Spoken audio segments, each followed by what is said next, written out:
Hello my loves, it's Liz Ann here. Welcome back to my channel. Today I am back with another video on giving you more tools on how you can live more peacefully with a narcissist. So stay tuned.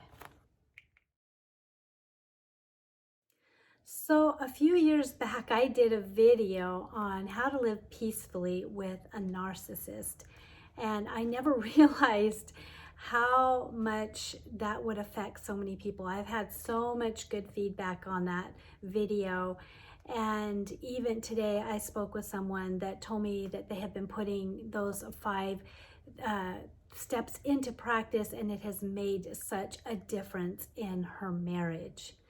But before I go forward on to get into giving you some new tools or some more tools, I want to also add this to this video because I have had also many comments of people who the very thought of living peacefully with a narcissist has triggered them to say something very negative and to say you just got to get out of there.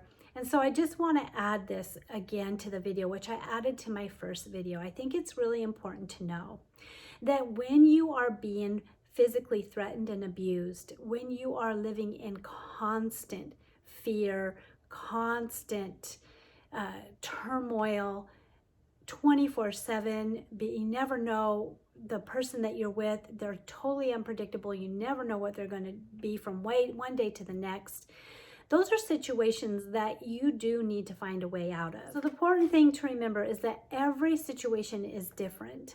And if these tools are helping things in your home to improve, then that's wonderful. But if you're in a situation that you just want out of, then perhaps this isn't the video for you. This is a video for people who have partners that are on the low spectrum. Perhaps they're not cheating on you. They're not physically abusing you. They're not deliberately going behind your back and lying to you and just doing things that are just completely going to undermine and compromise the integrity of your relationship. But some people live with people that are low on the spectrum of these things, yet they definitely are narcissistic, or they have strong narcissistic personality profiles. Okay, so that is what this video is for. They're for people who actually want to be able to work it out with their narcissist. It might be that they have a sibling or a child, or they're just been married for many, many years, and they are in love with the person that they're with, and they want to be with them, and they want to work things out. That is whom I am speaking to in this video. If you are in a situation where you're just looking for help because you're being severely abused, this is not the video for you. That is when you need to seek out somebody that can help you exit that situation. Narcissism is a learned behavior. It is something that somebody learned how to cope in life and deal with life and survive in life and move forward in life by certain personality traits.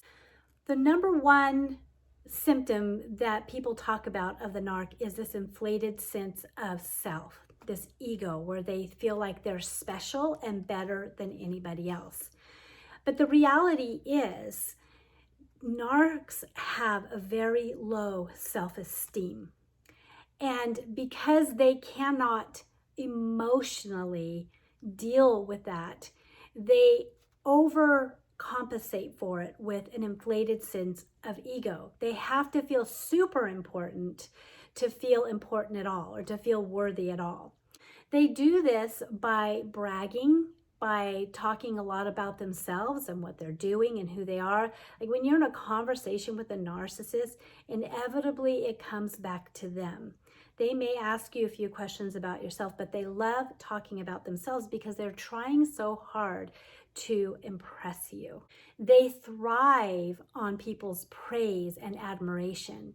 When they can wow people, when they can move people and watch them be moved emotionally, they thrive on this for more than one reason. One is because it feeds that sense of importance. Another reason is because they are literally feeding off your emotions. they're not in touch with their own emotions. They can't feel. And so when they see somebody else feeling, it's kind of like they vicariously feel through them.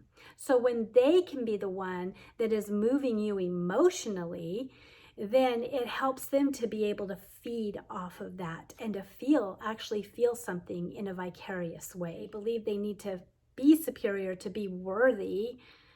So to feel superior, they will be very demeaning of other people and very insensitive. They can say very insensitive things to you and about other people. And it feels like they're just so judgmental and like they have no ability to try to understand somebody and where they're coming from. They snarl and they just like, like stupid people. They call people stupid, or they just look down on people. And if people don't believe like they do, don't hold their political views, they love to trample them under their feet because it makes them feel very big and very superior. And this is what largely makes people despise narcissism and why it is like the number one witch hunt out there, or like watch out for the narcissist because they are the worst, because nobody likes to feel like they are being treated as an inferior. They also can be very exploitive, and they'll often use other people for their own personal gain. Now, the thing I want to go into to help you understand a little bit more about the mind of the narcissist is why they do these things. It's not just that they were born this way. Again, these are learned behaviors, and I'm going to go into a little bit of the parenting patterns that are found that actually create this type of personality. These things that I'm going to speak about, first and foremost, became a basis for learned behavior, because when we're in our formative years, we are learning how to behave, how we are being socialized. And so first and foremost, these types of behaviors were demonstrated to them. That's how this is the environment that they lived in. Also, I wanted to point out that when our needs as a child are not met, our core emotional needs are not met, or they've been abused, like neglected or abused or any of that type thing, and they've never been rectified, or there's no healing that's taken place, then we are arrested at that point in our emotional development. So that's why narcissists often seem like overgrown children, because their development was arrested during these parental times when they learned these behaviors. One of the ways that our development is arrested in our childhood is in the ability to be able to understand and perceive other people as others, separate, completely separate from you, and you as completely individual, including the way you think and behave and socialize. We mature into a place where we understand that people have different beliefs according to the cultures that they were raised in, the parts of the world, their societies. They have different ways of thinking, different ways of being, and that they don't necessarily think like we do. So in other words, we may go into another country and perhaps a certain way of behavior is offensive, but it's very normal here.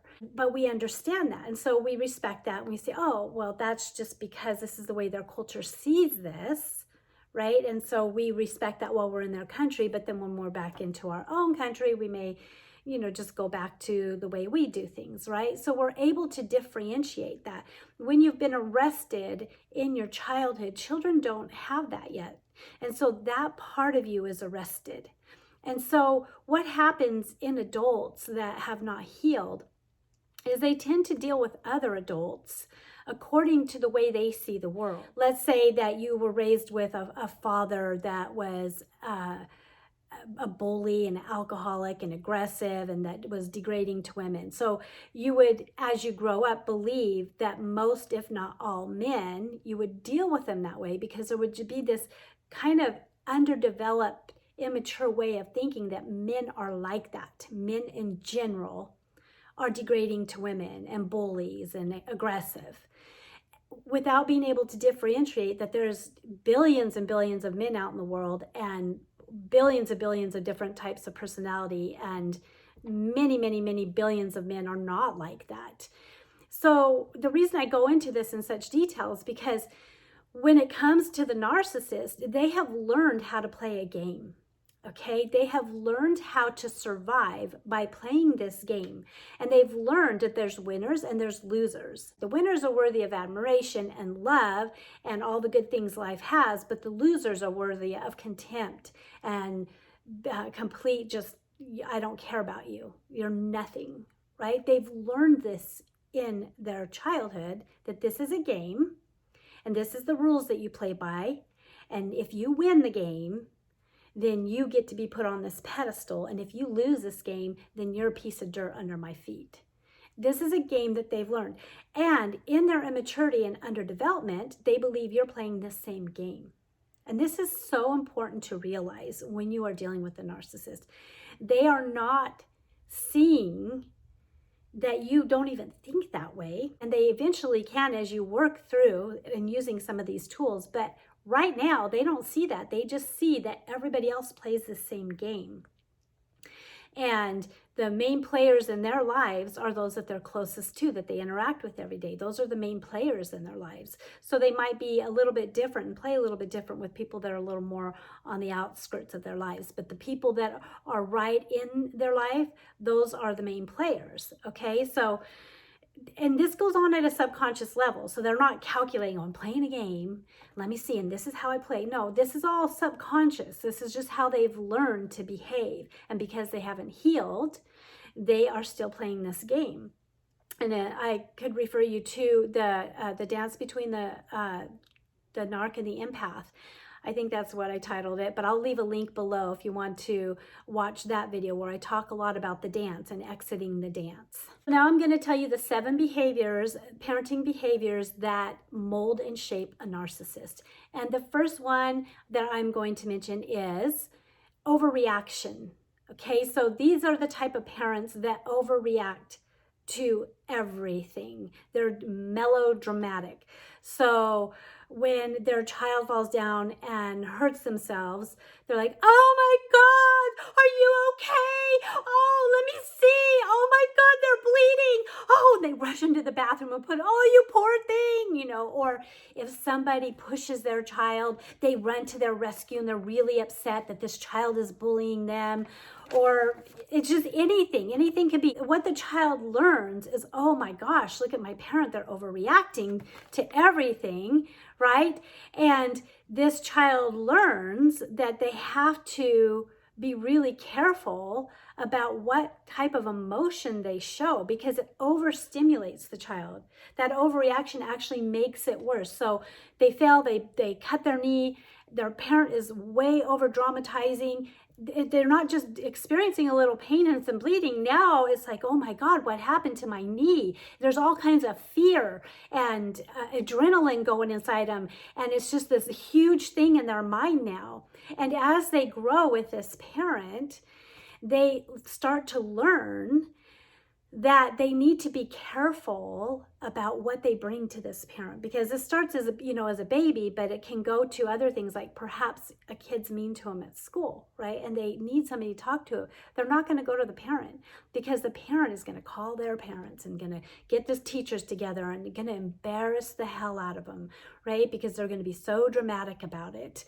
And so they learn to shut down how they truly feel. On the flip side of that is the under reaction to everything.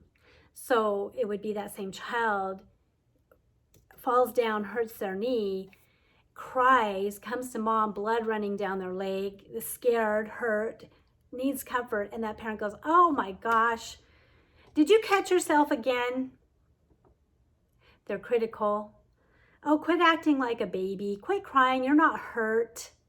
Okay, that type of thing. That's gaslighting. So now they've learned, oh, I don't really feel what I'm feeling. Mom's telling me right now that I'm faking it, right? Maybe I'm not really feeling what I'm feeling. look at how stupid and clumsy I am. There's criticalness in there, okay? So there's that underreaction. So what's a healthy reaction? A healthy reaction is a reaction that's equal to the situation. They fall, they hurt, they go, oh my gosh, you cut yourself. Let's go clean that up. Are you okay? You know, and maybe they're crying and stuff. You'll be okay, and comforting them. You'll be okay, and helping them know that they're gonna be okay. And I know it hurts, but it'll feel better in a little bit. That type of reaction that's calm, collected, and is really considering the maturity of the child and the comfort, the level of comfort that they need. That is a healthy way of reacting. The second parenting pattern is hostility. So also aggressiveness and demeaning. So a parent that is always uptight and is just hostile and very demeaning and aggressive. So their energy is really big, and when they get mad, they react to people in a very aggressive way. They may yell, they may even handle them aggressively, and God forbid that they are physically abusive. Any of this is just detrimental, but they're very hostile. It's just a hostile environment. So this child is learning hostility. It's learning that life is miserable and that people are always angry and that I can't be the brunt end of this. So how do I stop from being at the brunt end of this hostility is the question in their mind. The third one is that they're overcritical. So they have a difficult time of actually praising the child and saying, you did a good job, or look at you, look how good you do, and look at you growing. Or if they fall and hurt themselves, they might say something, oh, you're so clumsy. You're always clumsy. They might tell them constantly, ride them, or your room is always a mess, or you're such a slob. They're just critical instead of teaching them and guiding them and saying you're making progress and allowing them just to be witnessed, and even sometimes smiling and laughing at their little antics rather than being critical of them. So this parent that is molding a narcissist is highly, highly, highly critical person. And you'll find that they're critical in all areas of life. They'll be critical of their neighbors. They're critical of their coworkers. They're critical of the food that they're eating. They have a way of them that's critical. And the child, again, is not only being criticized, but they're also learning, right? They're learning these behaviors. The fourth one is a lack of warmth. So they're not raised with a parent that cuddles them, that lets them sit close, that puts them on their lap and hugs them and kisses them and snuggles with them and holds their hand and likes to pick them up and carry them places. Just that warmth of being close and cuddled and feeling like they're a treasure and that they're special. They lack this. The human being hungers for this type of affection. And when this is not in your upbringing, this causes, again, a great detachment to your own hungering and your own needs, your innate needs. Now, the fifth one is close to critical, but there is a little bit of a distinction between it, and that is constant disapproval. So where critical is just constantly being critical of things they do, disapproval is saying that I don't approve of you. I don't approve of the path you want to take in life. I don't approve of your hobbies or what you're interested. I don't approve of you wanting to watch TV or to play games. I don't approve of you, the friend you want to have. I don't approve of you asking about God or questioning God, or I don't approve. There's a disapproval constantly in their life that they are not being accepted by that parent for who they are. This in turn leads to the next one, which is a lack of support. So because there's this constant disapproval, the child is never supported in the things that they truly love and truly want to do. And again, this causes a disconnect from who they are, because now as they grow, they're going to start disconnecting from all the things that they truly love and want to go after. and they're going to try to find things that their parent wants them to go after, and they're going to try to make that their passion. And there's this disconnect from themselves once again. And the seventh one is this overall feeling that a parent gives of superiority. They have this, you're the child and I'm the parent. I know, you don't. I don't know if you ever saw the movie Matilda, and when Danny DeVito is telling her, I'm right, you're wrong, I'm good, you're bad. He lets her know, right? That's such a good movie. It's a funny movie to watch a narcissistic parent at play, right? So basically, this is the superiority that their parent has. They also show the superiority over other people. They act this way about their neighbors. They act superior to their neighbors. They act superior to their family members. They act superior to the child. They act superior to the wife. They have this overall superiority thing. And not only that, sometimes they also carry this over to their children. Like, my family is superior to yours. My kid can never do wrong. My kid is better than your kid. Your kids are stupid. My kids are intelligent. Your kids are brats. My kids are so good. So there's this whole superiority thing that they constantly carry about them. Again, these are learned behaviors, and these are also things that are damaging their sense of self and who they are. I want to put this quick clause in here because I get people in here and go, oh, poor narcissist, in a sarcastic way. Like, we shouldn't have any empathy. We want to be like the narcissist and just quit having empathy for them. I don't think that's the answer. And this isn't to pity them.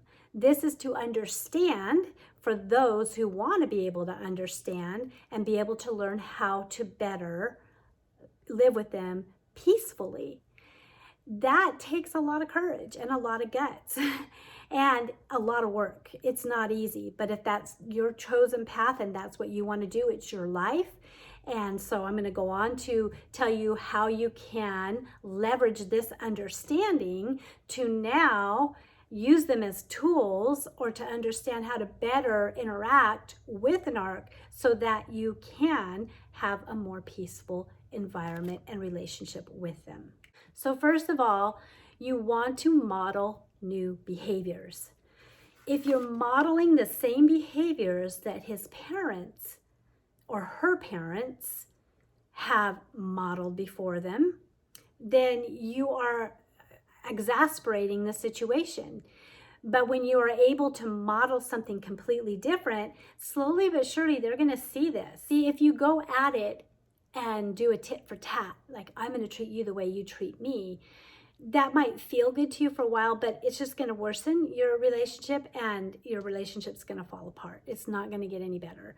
But if you understand that these are the things that caused it, so let me flip it then and do the opposite, then you start modeling different behaviors and treating them in a different way, then not only are you improving your relationship, but you're actually giving them something substantial that might just start shifting them for the better and might help them start developing beyond that place where they were arrested and realizing, oh, not everybody's playing this game that I'm playing. People actually do things different, and that actually feels better, and that actually looks a lot more mature, and I am 50, 60 years old, and maybe I should be acting a little bit differently.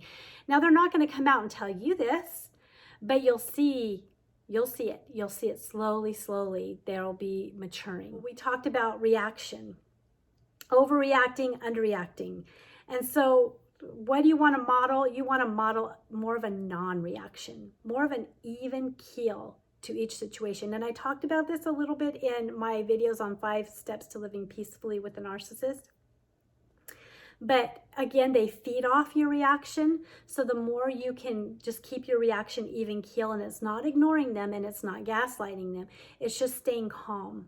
It's staying centered.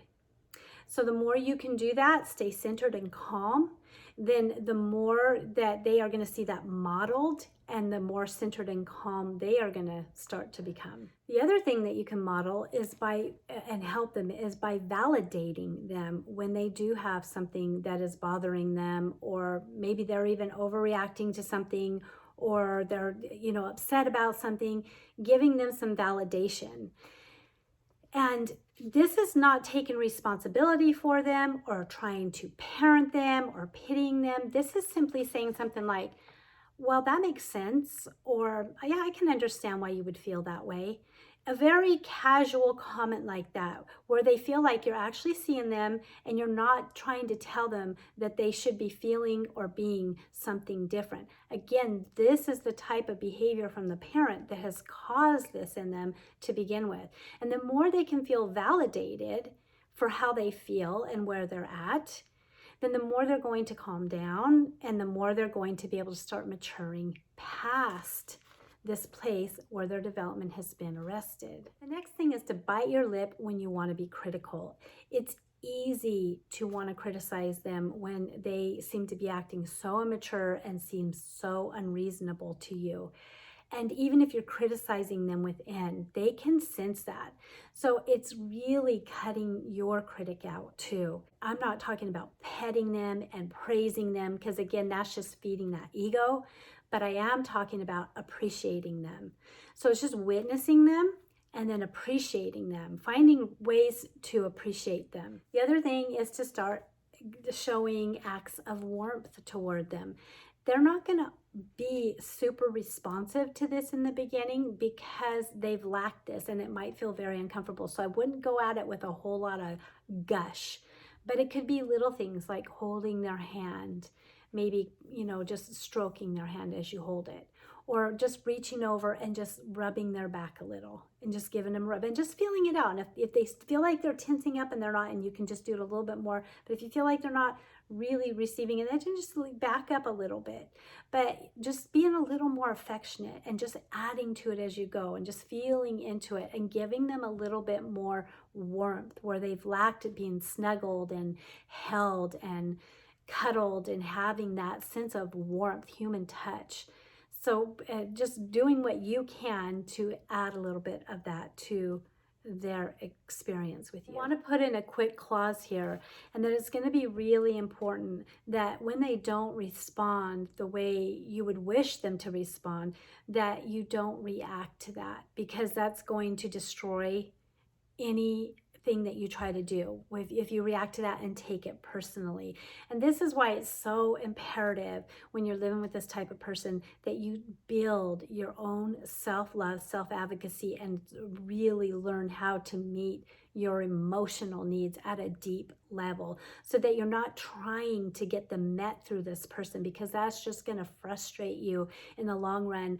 And when the narc feels that you are frustrated with them, that is going to worsen their symptoms, because that again starts to work on their sense of inferiority, which is going to make them want to inflate more and get control over that horrible feeling deep down inside that they've squished down and don't want to feel anymore.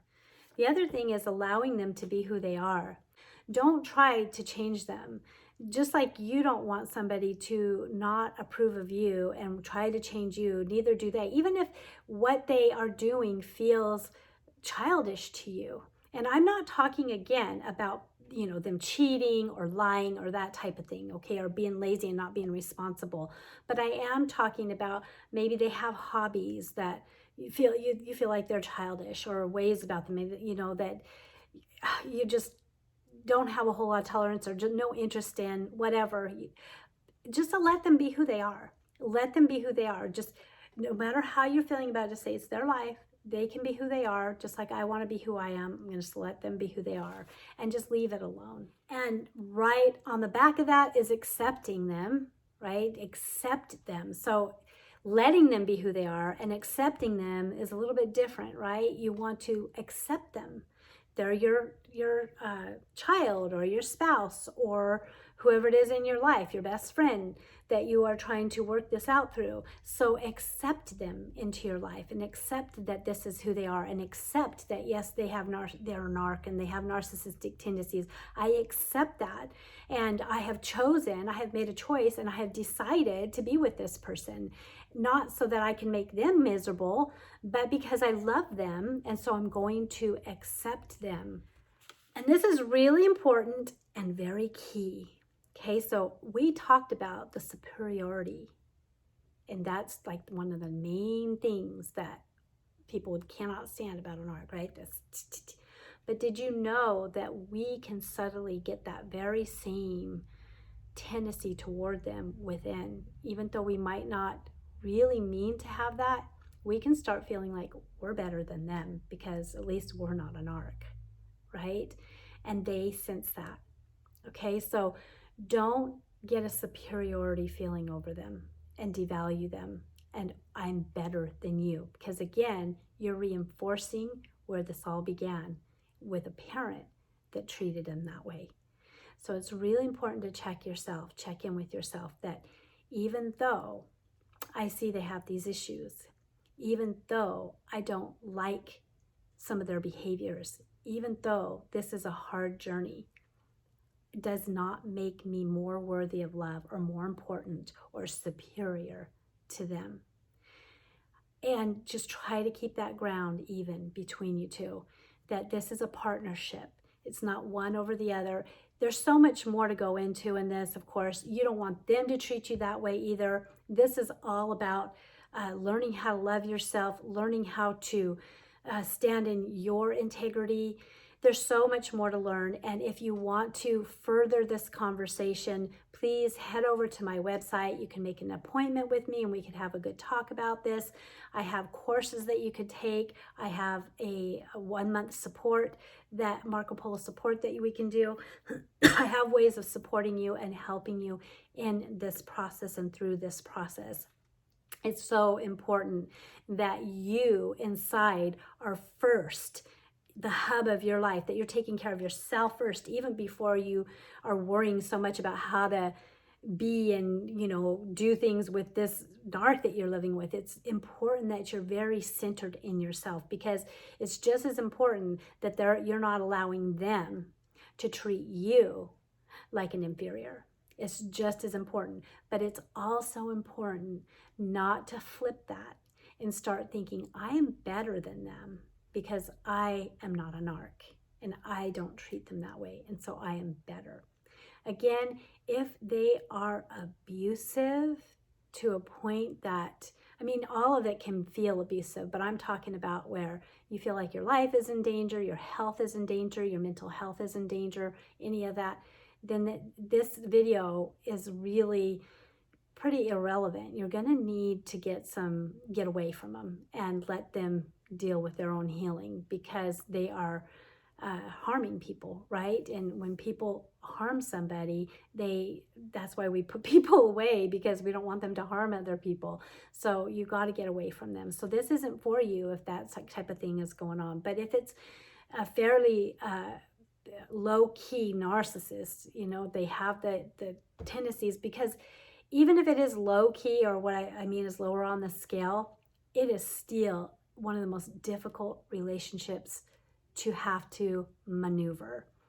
And I kudos to you that you have come this far and that you are actually trying to make it work out, because it does take a lot of bravery, and a lot of people think that is a weakness. Oh, you should just leave. And let people judge how they're going to judge. If that was them and they'd leave, I wouldn't fault them for that either. And I wouldn't fault you if you decided you're going to leave. I wouldn't think less of you, okay? But don't also think less of yourself because you decide to try to work it out. It doesn't mean anything is wrong with you. It means that you love this person and you want to work it out. And that's all it means. And we don't have to add to that at all. So don't worry about what other people are thinking. I hope this video has been helpful to you. Please leave in the comments below if there was any points in here that were helpful, because it helps my channel be seen more when you like it, when you subscribe, when you comment. All those things help support me. And I also love the feedback. I love to hear what is happening for you, where this is taking you, if this is helpful for you, all that. I love hearing the feedback on it. And I wish you the very best. And thank you so much for watching this video. And I'll talk to you next time. Bye-bye.